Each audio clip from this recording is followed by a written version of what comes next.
Search करें अवामी news. मुल्क भर की ताज़ा तरीन खबरों से बाखबर रहने के लिए सब्सक्राइब करें हमारे चैनल को और बेल आइकन ज़रूर दबाएं।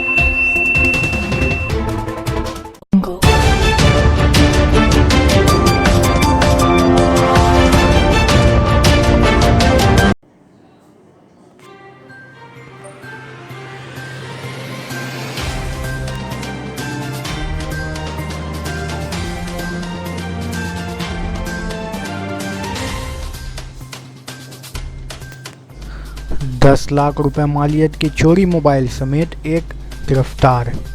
मालदा के कालियाचक इलाके से पुलिस ने एक शख्स को 10 लाख रुपए मालियत के चोरी के मोबाइल के हमरा गिरफ्तार किया है।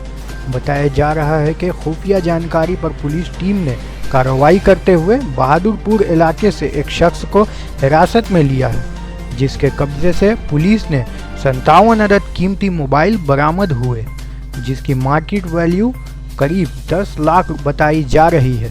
ताहम पकड़े गए शख्स की शनाख्त 28 साल तस्लीम शेख की हैसियत से हुई है।